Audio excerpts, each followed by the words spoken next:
Hi, friends. Today I wanted to share with you a couple of tips on how to slow your body down and deal with stress and anxiety.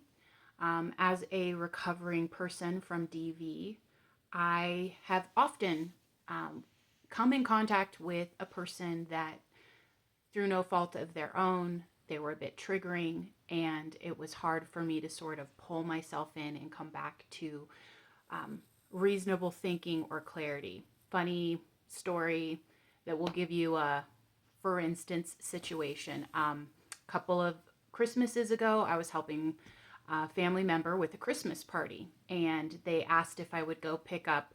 Um, they had like a large drink that needed picking up. So I went to the supplier and was like, "Okay, here's the address of where you need to deliver it," because it wasn't ready. They didn't have it. And so they were going to bring it to be delivered. So I let my family member know, "Hey, here's the situation. It isn't ready, but they're going to deliver it." And as I was talking to this family member, I misspoke and used the wrong address name.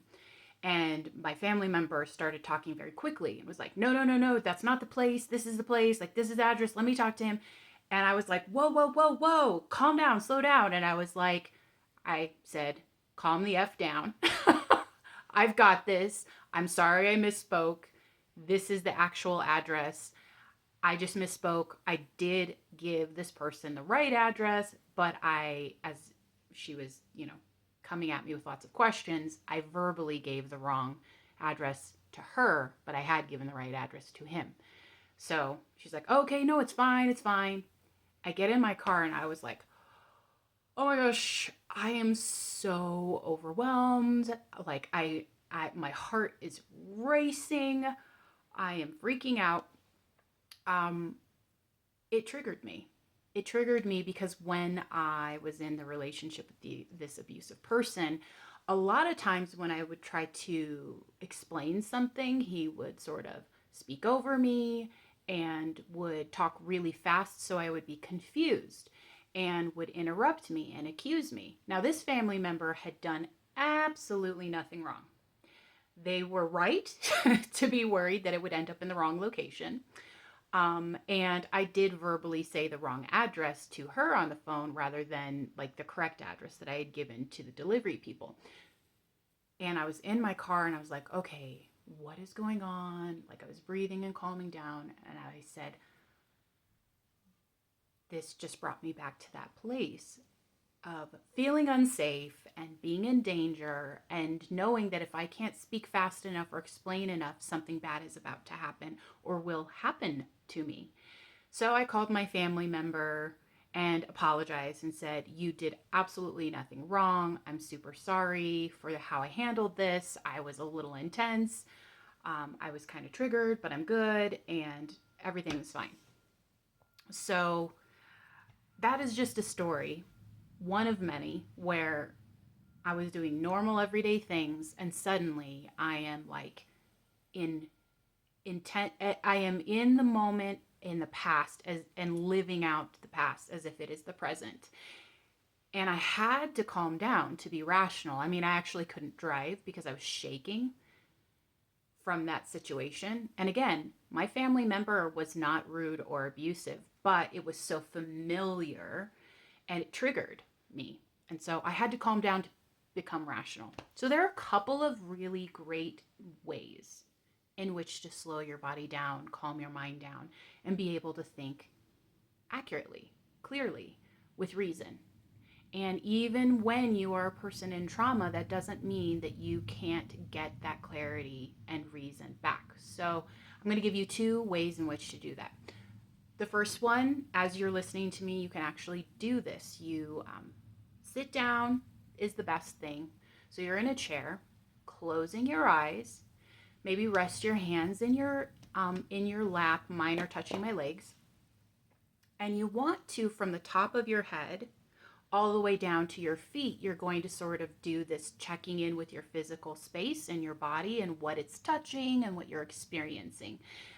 And this actually helps you detach from the things around you that are causing you stress and anxiety and calms you down. It's sort of meditative. So you would, close your eyes and you're going to breathe in deeply and out.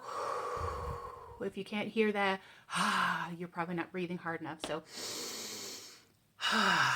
now you're going to just think about, okay, I can feel the top of my head. And I'm feeling my shoulders. I'm going to let them relax. And I feel the tightness in my back.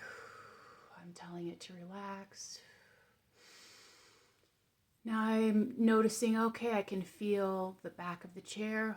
It's touching my back gently. And I can feel the pressure as I'm sitting in my chair. I feel my hands touching the tops of my legs. My knees pressing into the thing in front of me. My calves are relaxing. My feet pressing into the ground.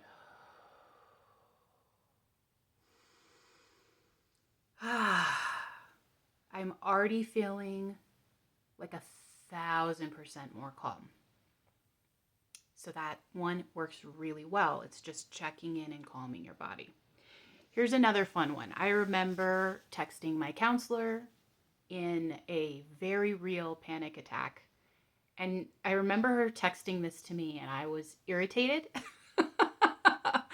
I was irritated with her because it was so annoying that she sent this to me. It 100% works. So as I was doing, I was like, oh, this works. Okay, never mind. All right, so here is the list. It's 5 things you can see, 4 things you can hear, 3 things you can tactily feel, 2 things that you can smell. You can have oils, aromatherapy, perfume. Unfortunately, in my house, I'm smelling a little bit of like smoke from baked bread that didn't go quite right. And then 1 thing you can taste. So we're going to do that right now. All right. So again, if it's 5 things you can see, you're not closing your eyes. So you're kind of in your space. Okay. I can see my ring light and my cell phone. I see the door. I see a clipboard. I see a TV. Okay. 4 things I can hear. Well, I hear my own voice. I'm hearing a car driving down the street. I'm hearing sort of ringing in my ears. A neighbor's dog barking. 3 things that I can feel. I can feel my watch pressing on my wrist. My ring pushing my finger. A book pressed in my hand. 2 things I can smell. Again, unfortunately, the smoke in my house from nearly burning the bread. And I can smell my shampoo. 1 thing I can taste. The almond that I had eaten a few minutes ago, I can taste that in my mouth. Again, you're breathing in deeply and out. And you're starting to feel a lot more relaxed, aren't you? Don't make any decisions about who to cut off, who to aggressively deal with, who to talk to, any of those things when you're feeling anxious or stressed out. Don't sit in the corner sobbing and bawling. Take control of your body, take control of your mind, calm yourself down. And you will either feel an emptying of your brain where it's like, I don't even care. I'm not even going to think about this problem right now. Or you might feel a clarity in what you want to do. So try this out. I hope it helps.